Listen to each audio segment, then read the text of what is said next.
Hello साथियों, आज का विषय है संविधान में संविधान का भाग 3, जिसमें अल्पसंख्यकों को मूल अधिकार प्रदान किए गए हैं। अल्पसंख्यक समुदाय भारत में कौन होते हैं, किस किस को अल्पसंख्यक समुदाय का दर्जा भारत ने दिया है और उन्हें क्या क्या अधिकार प्राप्त हैं। संविधान के मूल अधिकार के कौन से अनुच्छेद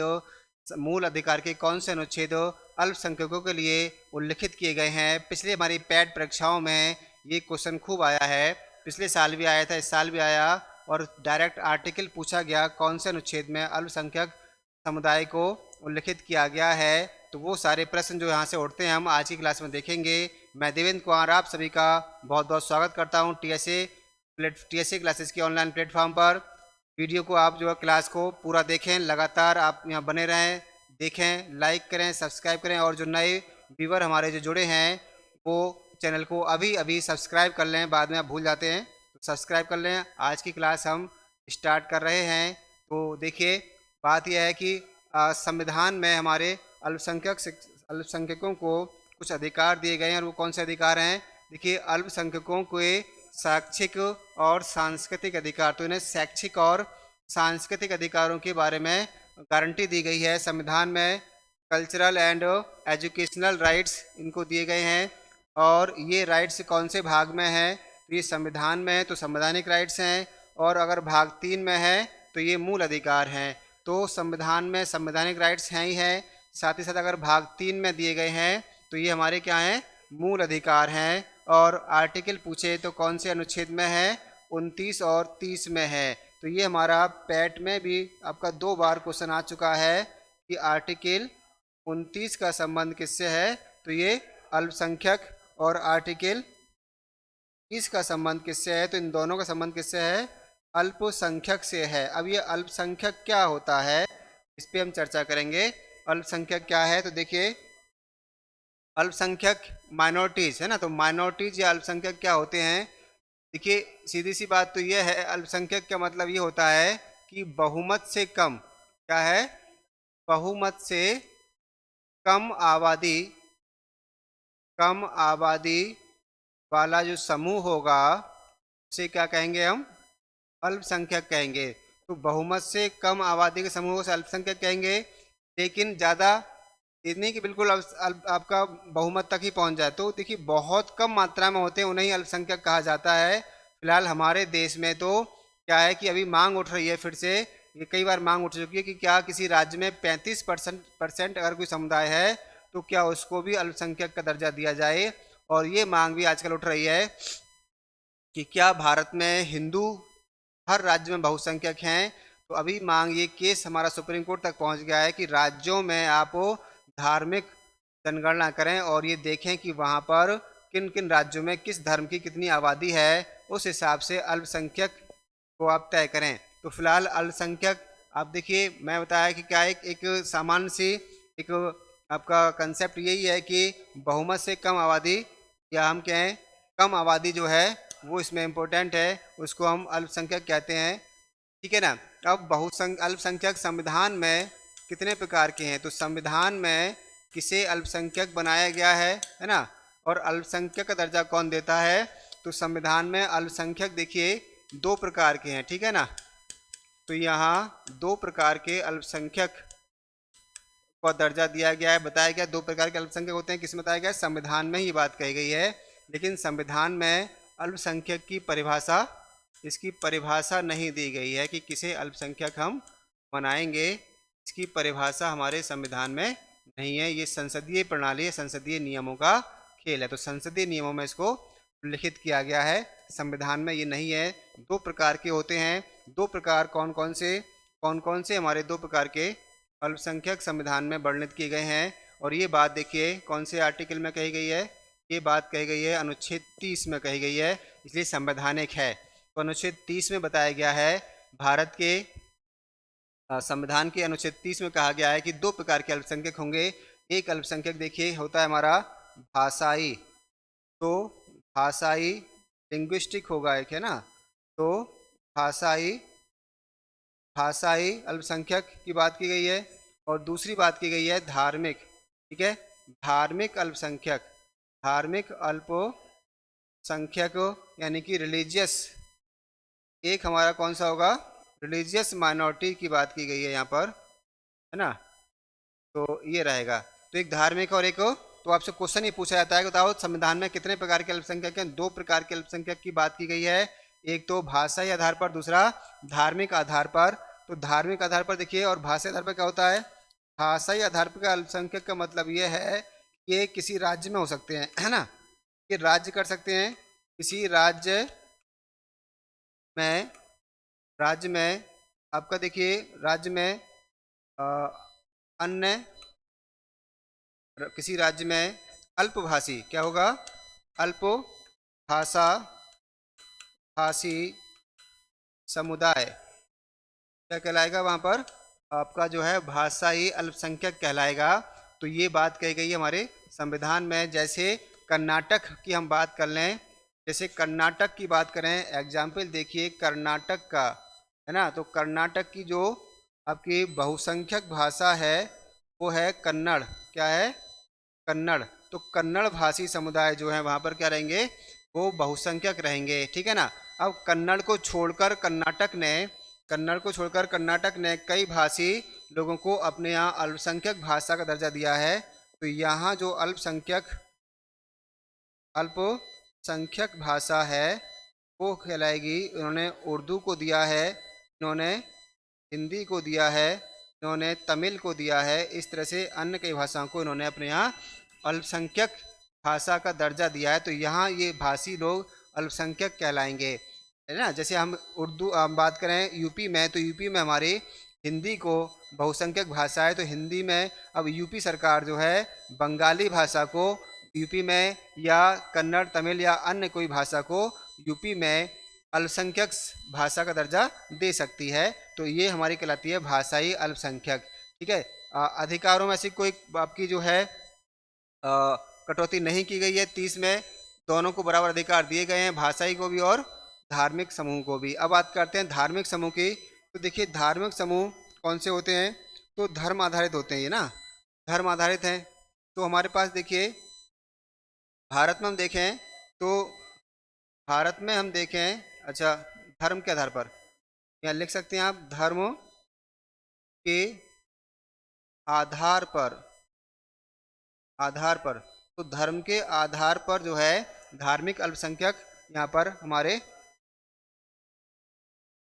क्लासिफाइड किए जाएंगे। और वो कैसे किए जाएंगे, देखिए कितने समुदाय हैं, कौन करेगा, तो करेगा कौन, संविधान नहीं करेगा। ध्यान देंगे संविधान ने तो बात कही है कि इन अल्पसंख्यक लोगों, ये अल्पसंख्यक होंगे और जो अल्पसंख्यक होंगे उनको ये अधिकार मिलेंगे, ये बात संविधान करता है। अल्पसंख्यक कौन होंगे ये डिसाइड करती है संसद, ठीक है ना।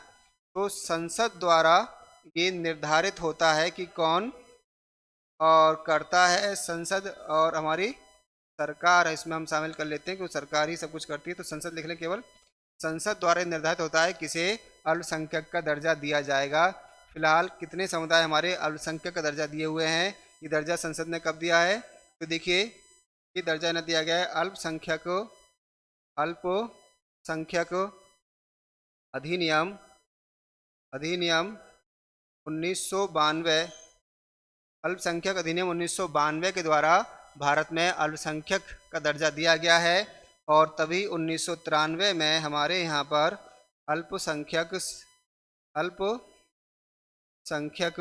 आयोग भी गठित किया गया। तो एक अल्पसंख्यक आयोग है जो इन सब के बारे में आपका जो है कार्य करता है, इनके हितों की रक्षा के लिए, और इनके बारे में आपका पूरा जो है मैनेजमेंट करने का काम किसका होता है, अल्पसंख्यक आयोग का होता है। अब इसमें देखिए भारत में कौन कौन हमारे अल्पसंख्यक धार्मिक अल्पसंख्यक हैं। तो भारत में जो धार्मिक अल्पसंख्यक हैं वो कौन कौन है ना, वो देखते हैं। तो भारत में धार्मिक अल्पसंख्यक देखिए, एक तो है आपका इस्लाम, तो मुस्लिम समुदाय को भारत में अल्पसंख्यक का दर्जा प्राप्त है। दूसरा समुदाय देखिए हमारे यहाँ है, दूसरा समुदाय है ईसाई समुदाय। तो ईसाई समुदाय क्रिश्चियनिटी को ये दर्जा प्राप्त है। तीसरा समुदाय देखिए, तीसरा समुदाय है बौद्ध समुदाय को ये प्राप्त है। चौथा समुदाय हमारा देखिए आपका आता है पारसी, तो पारसियों को ये अधिकार यहाँ पर दिया गया है। और पांचवा आता है हमारा 5वां समुदाय है देखिए आपका सिख, सिखों को ये अधिकार दिया गया है। और छठा समुदाय हमारा आता है इसमें जैन। तो 93 में पहले 5 को ये दर्जा दे दिया गया था और जैनों को दर्जा 2014 में दिया गया। तो ये 6 समुदाय हमारे अल्पसंख्यक शिक्षा अल्पसंख्यक धार्मिक समुदाय कहलाते हैं। और देखिए यहूदी यहाँ पर बचे हैं। तो यहूदियों को महाराष्ट्र ने, गुजरात जैसे राज्यों ने अपने यहाँ पर अल्पसंख्यक का दर्जा दिया हुआ है। इनकी आबादी वहीं ज़्यादा है तो वो दिया गया है। अधिकांश कई बार क्या होता है, इनका दर्जा देना या ना देना ये पॉलिटिकल इशू हो जाता है ना, तो वो सब रहता है। ये 6 आप समुदाय ध्यान रखें, इन 6 समुदायों को भारत में अल्पसंख्यक, धार्मिक अल्पसंख्यक का दर्जा प्राप्त है। जो धार्मिक अल्पसंख्यक का दर्जा जो होता है वो ध्यान रखें अभी हमारे यहाँ देश के स्तर पर है, ठीक है ना। तो किस स्तर पर है ये, तो अभी ध्यान रखें धार्मिक अल्पसंख्यक का जो दर्जा होता है वो आपका राज्य स्तर पर नहीं है। संख्यक का जो दर्जा है वो कैसा है, राष्ट्रीय स्तर पर है, ठीक है ना, राष्ट्रीय स्तर पर है, ये राज्य स्तर पर नहीं है। अर्थात जैसे अभी मांग कर चल रही है कि जम्मू कश्मीर की हम बात करें तो कि श्रीनगर घाटी है, जम्मू कश्मीर है, वहाँ पर बहुसंख्यक आबादी मुस्लिम समुदाय की है और अल्पसंख्यक आबादी हम देखें एग्जैक्ट देखें तो हिंदू है, लेकिन वहाँ हिंदुओं को अल्पसंख्यक का दर्जा प्राप्त नहीं है। पंजाब की हम बात कर लें तो पंजाब में पंजाबी, एक तो भाषी बात देखें तो पंजाबी भाषी राज्य है, दूसरी हम देखें तो पंजाब में देखिए सिख जो धर्म है वो बहुमत में है, बहुसंख्यक है। बाकी हिंदू और बाकी और समुदाय क्या है वहाँ पर अल्पसंख्यक हैं, लेकिन बाकी समुदायों को तो अल्पसंख्यक का दर्जा प्राप्त है, लेकिन हिंदू समुदाय को वहाँ अल्पसंख्यक का दर्जा प्राप्त नहीं है। नागालैंड में ईसाई जनजाति, ईसाई जाति धर्म जो है, ईसाई धर्म चूँकि वहाँ जनजाति ज़्यादा है नागालैंड तो वो वर्ड निकल गया, ईसाई धर्म बहुसंख्यक आपकी संख्या में है, हिंदू अल्पसंख्यक है, उसके बाद भी वहाँ अल्पसंख्यक का दर्जा हिंदुओं को प्राप्त नहीं है। तो आजकल ये डिमांड चल रही है, सुप्रीम कोर्ट में अपील की गई है कि साहब अब हमें राज्यवार जो आंकड़े हैं उस आधार पर आप जो है ये अल्पसंख्यक का दर्जा देना आरंभ कीजिए। तो ये सब है हमारा। तो ये था आपका अल्पसंख्यक कौन होते हैं, ठीक है ना, मालूम पड़ गया। अब इनको कौन कौन से अधिकार हमारे संविधान ने दिए है वो देखिए। अल्पसंख्यक के संबंध में जो हमारे आर्टिकल्स हैं, तो अल्पसंख्यकों के संबंध में माइनॉरिटीज़ के लिए जो हमारे माइनॉरिटीज़ के लिए संविधान में जो अनुच्छेद हैं के लिए अनुच्छेद कौन कौन से हैं देखिए। एक तो हमारा अनुच्छेद है 29 है, एक है 30 और एक है हमारा 350 बी। 350 बी एक अनुच्छेद है। ये 3 अनुच्छेद हमारे संविधान में दिए गए हैं भाषाई और धार्मिक अल्पसंख्यकों के लिए। अगली बात करते हैं, संवैधानिक बात करते हैं, संविधान ने इनको क्या क्या अधिकार दिए। तो अनुच्छेद 29 देखिए, अनुच्छेद 29 में कहा गया है अल्पसंख्यकों के शैक्षिक व सांस्कृतिक अधिकार। तो अल्पसंख्यकों के शैक्षिक और ध्यान रखें शैक्षिक और सांस्कृतिक अधिकार की बात की गई है। Educational and cultural rights of minorities की बात की गई है 29 में। और कहा गया है कि देखिए क्या कहा गया है इसे। एक तो पहली बात तो ये सोचा कि क्वेश्चन अगर आता है हमारा, क्वेश्चन पूछेगा बताओ कौन सा अनुच्छेद अल्पसंख्यकों के लिए है, तो 29 आपका अल्पसंख्यकों के लिए है, ठीक है। और 30 भी इनके लिए है, 350 भी अल्पसंख्यकों के लिए है। ये 3 अनुच्छेद आपको लिखे, ये प्योर अल्पसंख्यकों के लिए हैं। ये कहता क्या है, 29 ए कहता है भारत के प्रत्येक नागरिक को, ध्यान रखें यहाँ कहा गया है नागरिक को कहा गया है अपनी भाषा, लिपि और संस्कृति, 3 बातें ध्यान रखें। कितनी बातें हैं इसमें, 3 बातें हैं। अपनी भाषा की बात की गई है, लिपि की बात की गई है और यहाँ बात की गई है संस्कृति की। संस्कृति के संरक्षण का अधिकार, किसका, प्रोटेक्शन का, कंजर्वेशन का अधिकार दिया गया है। तो प्रत्येक नागरिक अपनी भाषा को, अपनी संस्कृति, अपनी लिपि को बचाने के लिए प्रयास कर सकता है, ये अनुच्छेद 29 कहता है। लेकिन 30 में कहा गया है कि ऐसा करने के लिए शिक्षण संस्थान केवल माइनॉरिटीज ही खोलेंगे और कोई नहीं खोल सकता। तो ये थोड़ा सा अपवाद हो जाता है हमारा 30 में पहुंच के। ये आपको समझ में आया कि ऐसा कर सकते हैं। ध्यान रखें किसी भी देश में अल्पसंख्यकों के लिए जो बड़ी समस्या होती है वो अपनी भाषा, लिपि और संस्कृति को बनाए रखने की होती है, अगर उस देश में बहुसंख्यक अधिक मात्रा में। लेकिन भारत की स्थिति थोड़ा उलट है। यहाँ पर देखिए हिंदू जो आबादी है वो सहिष्णु आबादी है और 80% और उससे थोड़ी सी कम है, जिससे क्या होता है कि आपके और लोकतांत्रिक देश हैं हम, पंथ निरपेक्ष देश होने की वजह से क्या होता है कि वो समस्याएं जो और देशों में भारत अल्पसंख्यकों को देखनी पड़ती हैं, भारत में वो फेस नहीं करनी होती हैं। फिर भी आप देख रहे हैं समस्याएं तो उठ के आई जाती हैं। लोग राजनीति भी करते हैं और साथ ही साथ कुछ जगह ऐसी घटनाएं हो भी जाती हैं, लेकिन अधिकांशतः हमें इसको देखने को नहीं मिलता है कि धार्मिक आधार पर या अल्पसंख्यक और बहुसंख्यक के आधार पर सरकार या आसपास समाज भेदभाव करता हो। तो ये भारत की एक अच्छी बात है ना।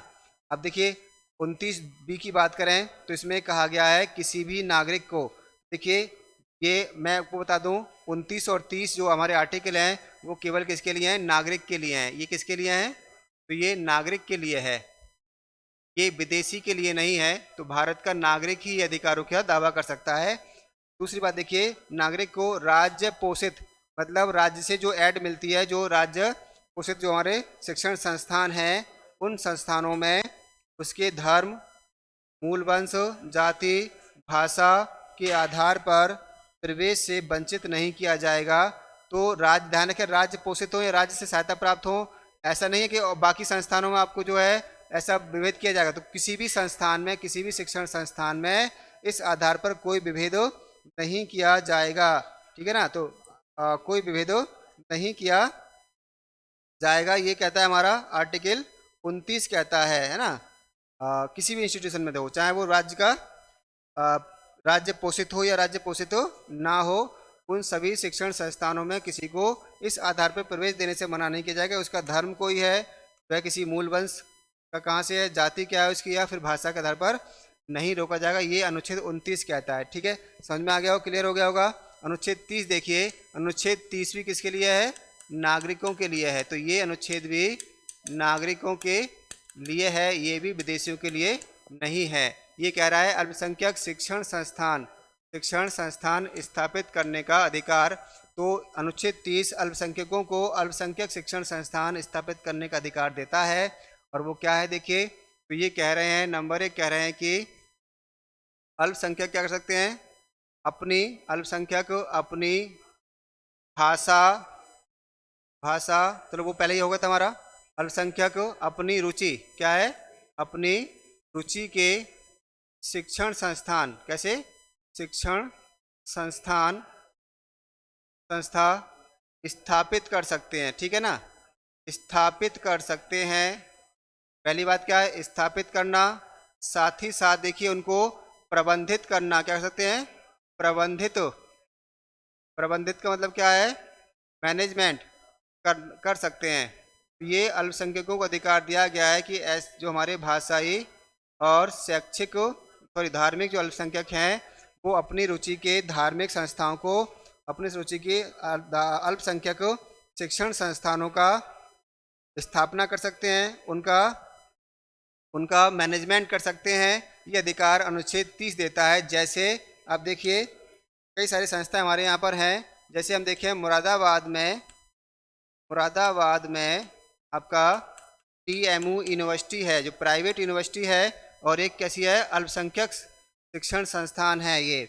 जैसे आप देखिए रामपुर में आपका आजम खान द्वारा खोला गया जौहर यूनिवर्सिटी को अल्पसंख्यक दर्जा दिया गया है। ऐसे देखिए जामिया मिल्लिया इस्लामिया और AMU जैसे संस्थानों को यह दर्जा दिया गया है। तो यहाँ पर हमारे पारसी हो, जैन हो, बौद्ध हो और ईसाई हो, मुस्लिम हो, सिख हो, इन सबको ऐसे शिक्षण संस्थान स्थापित करने का अधिकार है, उनका मैनेजमेंट करने का अधिकार इनको दिया गया है, ठीक है ना। दूसरी बात देखिए, इसमें एक बात और है, ऐसे शिक्षण संस्थानों के लिए इन्हें राज्य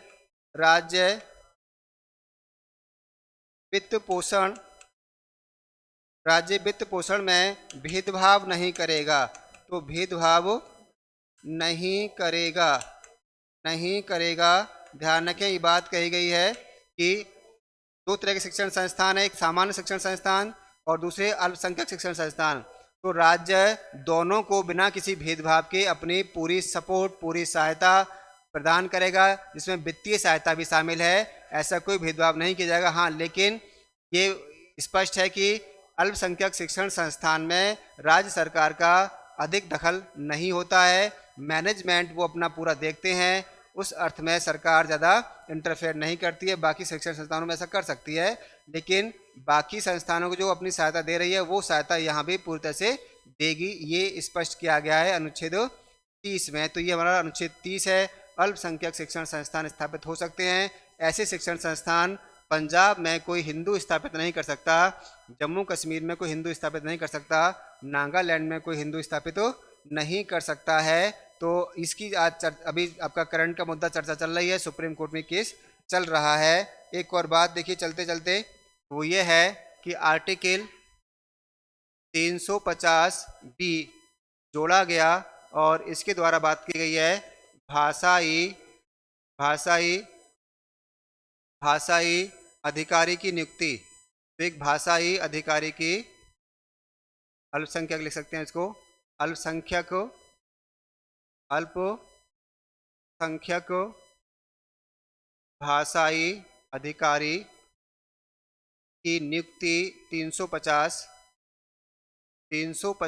बी में की गई है। बात की गई है 7वें संविधान संशोधन से इसको 1956 में जोड़ा गया। तो ये मुद्दे हमारे अल्पसंख्यक और उनके रहे। ध्यान रखें, अल्पसंख्यक हमारे समुदाय भारत में आपके केवल इस्लाम नहीं है, इस्लाम के साथ साथ हम देखें ईसाई, जैन, बौद्ध, सिख और पारसी भी हमारे क्या हैं, अल्पसंख्यक समुदाय कहलाते हैं। तो आज की क्लास में आपने समझा कि अल्पसंख्यक क्या होते हैं, उनके अनुच्छेद से उठने वाले क्वेश्चंस क्या थे। ये हमारा संवैधानिक प्रावधान था। तो वीडियो को आप जो है अधिक से अधिक लाइक करें, सब्सक्राइब करें और चैनल पर बने रहें। अगली क्लास तक के लिए आप सभी का धन्यवाद।